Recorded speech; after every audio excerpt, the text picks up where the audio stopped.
yoza patron ndenge nozo beng et puis Adolphe Tilamou naza âge moko na yote Adolphe Tilamou naza âge moko na yote Adolphe Tilamou nazali aza jeune asa ko ndroit na ba problème hein te naza na ba problème te to solo na bisoti nazo répondre ne ba yumo bazo kolega na télévision baza ko loba loba ba nisa bazo se prétendre au moins lelo ba yuma mususu baza wana abanda ko tumbola batu depuis mais ce que biso ndi tozabo naza bien colonisé naza mwana wenge ko eza na batu musu ba reva wenge ba beta na wenge te kana na bango na eba te so epona nini ba biso so bana wenge to vanda do batu ba reva wenge ba beta na wenge te ba kuma bilobela bon loko bango ba kuma akoma na porte parole ya faire rigola asa ni ki porte parole wana aosela nga promotion mikolo nazo sepela makasi mais so beta na wenge te za faute na ngati donc ça dire moi clique wana elela wenge elela bana wenge kotumbola bana wenge na eba te so mais c'est na comprendre bien faire rigoler la paix koruta wenge toko ba faire rigoler la paix tout mona ye na quartier la mais loko elekela biso OK quartier la ba nzembo déjà ba imba ba bandela ki pourquoi il fallait qu'il va faire rigoler mais on a qui faire to ba comprendre ki ba imba ki on ma beyo fa que bongisam kasi nga na professeur ndo na kenda ki kuna opesa cours na kenda opesa cours ta on kei na pesi cours babi no tenze mona imba ki on na imba ki on ma beto bandela yemo asengi to bandela nzembo na corriger ngonde na corriger ki wana après na kenanga donc na kenanga kuna relaxa cours à champ après na ki faire rigola nani abangi sakao na 5e génération hôtel ba mission balbum ebima je crois vous aura pas moi occasion ya yoka quel bombo ebimi nzembo bu na abangi sakao que yo mo so vanzo bina faire rigola mais ye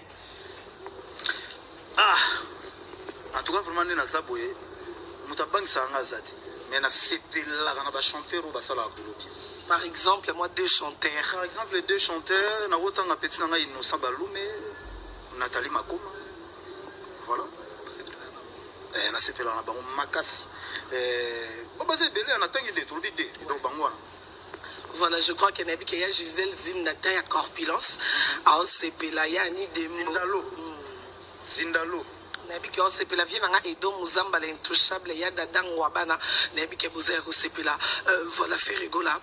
Lelo erto continue mambo biloko comme musicien fa laksandako musicien fa laksabami tuka je crois faire rigola parce que ngana mo alingo wala oh non yeba na bovo et lupango sombi la miso parce que ti bazo buka ba otonga biso to yakana ba kiti ya pembe to yo tala faire rigola et faire rigola mo na ngiringiri ana ba mapango na bandal o alobela kati et comment on a les leur ba olobela mambo ba ndako mambo mituka faire rigola ça kendeni.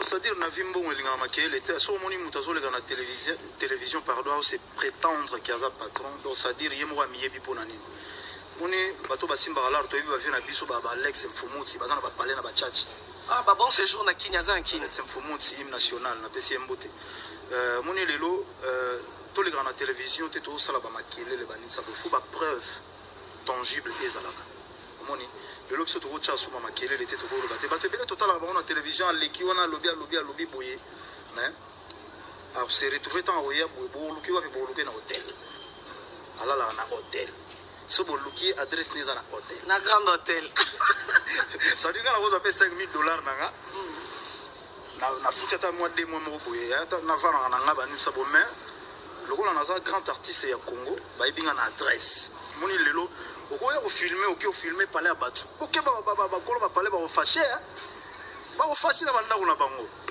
ba appartement ya batu wana ba ni tout ça boye donc na pesi na bona nga otanga kombo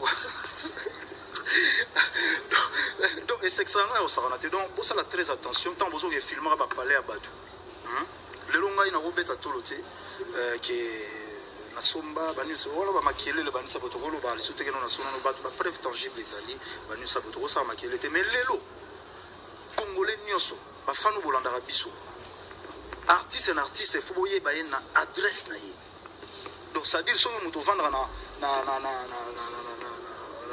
na lingwala o vendre na lingwala so vendre na ma campagne o vendre na ma campagne adresse na yo et puis to boy bayera o senga mbongo na fin du mois na boyi boninga na zabu baya mutu moko ta ya non faire foutre na mai ba ni futa ni na ti en plus zo bukanda kwa ngotro à chaque fois to yaka to mona ka ils ont changé bon c'est à dire na otunga bikok problème so ko la sa boza dimi donc on a otongani tout ça donc ça dit les lobes sont tous artistes oyo ceux qui m'ont pas aillé à Lukinga à au moins place na vanda na ko chama kele na la télévision te yo moni so zo moi tant le moi bim salaire na ke futa moi featuring wana ko salelo wanwe simbité après comme mani tout ça on a préféré na so mana brick na bonga mana bien so na bonga mi bien après ma ramona tout total après donc fallait musicien faut avoir une position bien position c'est très important quoi.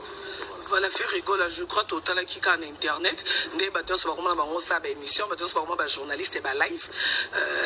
Et ça n'a tontine, moi, au batuna qui est, obi que il a fait rigoler à répondre au binaïe, moro Hervé, et qui n'a l'équipe. Je crois que Yozarno qui peut qui prend mambo, on a été mais biso presse, le roi tout là, la ravana tobi, ah, et on a tout à fait rigoler. Yomozo courant que fille moro les cacao. Oui, tantine Fanny, à petit nanga mais n'a pas raté vraiment. Si on a un problème ni naïe mais nous se rappeler ce qu'on a canisi un jour on a besoin de l'isolo oyo. Un jour au moins ils vont nous sonder bazana ba colonne idéologie nanga parce que ngam na banda idéologie mais moi on a ndo imba vita imanati. Aye bien dans la fan na vita imana. Donc bango nous sonder au moins on va fan nanga.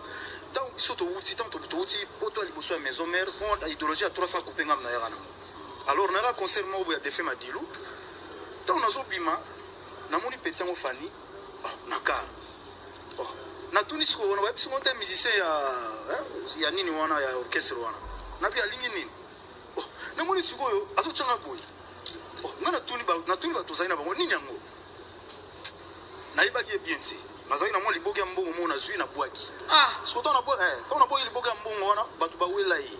Ba wela yi ngana kei. Na choko bazuki sete. Na yebaki yeti. Sikoyo tant on a commis na côté à Jamanis, obiga la nanga na car. Ala nanga na car, papa, a bloqué Nganzela. Non, mon mambo est commissarié. Bon, à l'époque, on a su, on a un V12. Surtout dans l'Hollande, la bien. Donc, on a nous hier, ce qui fanny, on a bien amené. N'a pas bloqué Nganzela, on a dit, a bloqué Nganzela, ok.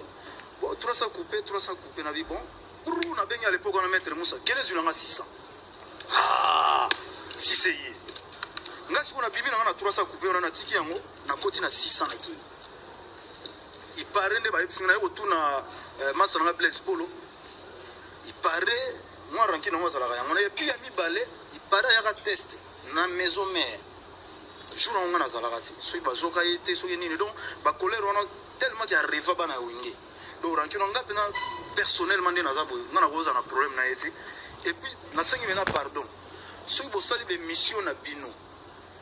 Au salaire effort on a pas petit on a vraiment rotinda bena batu keno tout na ba question à faire tout na ba question ça y est ba sali ça y est testé na sima kuna ya nini ya na joli parc na sima place monto ndo répéter na sima ba sali ça y est testé kuna yemo ba sala ba déclaration lobi nini keno abane ko rêver wenge mais à côté ngoti a rêver ka wenge mais à côté wenge donc bango no sonde bazana ba no kola na idéologie ya wenge donc biso bana wenge biso to beta na wenge so yo kota wenge te za ranking na yo ranking ona siko ngana comprendre ka te lelo ti lelo mona na mo leka na ba TV kotanga kombo na so leki na émission il faut tout na journaliste que tout na yo question à faire na kipa ngo mona ngana kipa mamba internet te na ngolo ba betati na moni trop c'est trop temps na moni ko dia nzombo leki na télévision a lobby on a bi siko ko dia nzombo fona kipe konga bina na za bona na za grand ngabina na za grand combattant bana wenge ba yebi idéologie ngana sala ba idéologie lelo na rôle ba bina non na